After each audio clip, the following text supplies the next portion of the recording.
على أشرف الأنبياء والمرسلين وعلى آله الطيبين وأصحابه الطاهرين.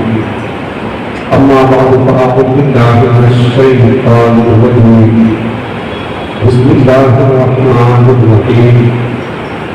الحج أشهر معلومات فمن فرض فيهن الحج فلا رفث ولا فسوق ولا جدال في الحج. آمنت بالله صدق الله العظيم. اللهم رب اشرح لي صدري ويسر لي امري واحلل عقدة من لساني يفقهوا قولي. رسول الكريم الرؤوف الرحيم عليه افضل الصلاة والتسليم. ارشاد فرماتے ہیں جس کو کوئی مشکل پیش آئے چاہیے کہ وہ مشترک درود پاک کی کثرت کرے، اس لیے کہ مشترک درود پاک پڑھنا بلاؤں آفتوں مصیبتوں کو دور کرے. لہذا آپ کی زندگی میں کبھی بھی کسی قسم کی پریشانی مصیبت مشکل آئے نا تو تابدار کائنات کا فرمان اور حق ہے اچھی عقیدے کے ساتھ حسن نیت کے ساتھ امام الانبیاء کی بارگاہ میں درود پاک کثرت سے پڑھنا شروع کریں. انشاءاللہ آپ دیکھیں گے آپ کو مشکل ضرور دور ہو جائے. آئیے نہایت کی محبت کے ساتھ لگا کر اپنے خدمت والے آقا کی بارگاہ میں درود و سلام کا پہناوا پیش کریں. اللہم صلی علی سیدنا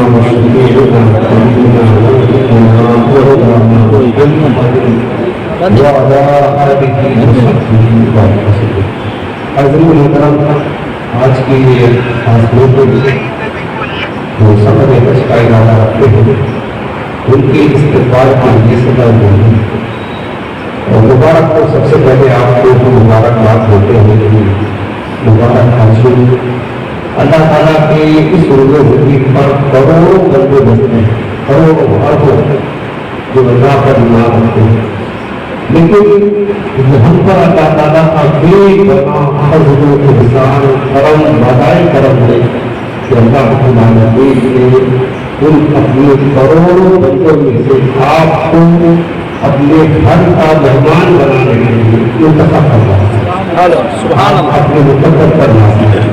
یہ خدا کی قسم ہم یہ کہتے ہیں ہماری اوقات نہیں دھیان رکھتے، ہماری اوقات اس بارگاہ کا اذن ہوا اللہ رب العالمین کا فضل ہے جو اللہ تعالیٰ نے اس گنہگار کو ہم گنہگاروں کو اپنے بارگاہ میں طرف اٹھایا. ورنہ ہم نے دیکھا یہ پیسے کما نہیں پتی کروڑوں پتی آدمی ایسے ہی کروڑوں پتی ان کو لیکن اس بارگاہ کی حاضری کا شرف آج تک نہیں مل سکا اور ہم تو بیچاری ہیں لیکن رب العالمین نے کرم فرما دیا.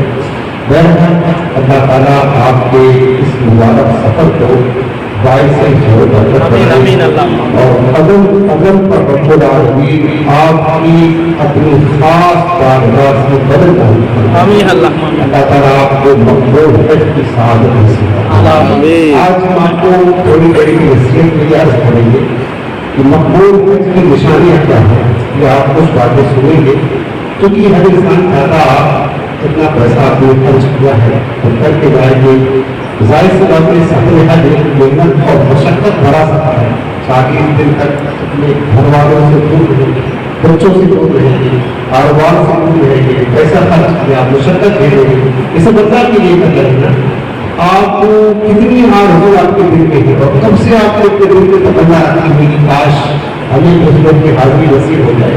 اللہ نے وہ دن دکھایا تو آپ یہ چاہتے ہیں نا کہ اللہ تعالیٰ ہمارے اس حج کو اپنے بارگاہ میں قبول فرمائے.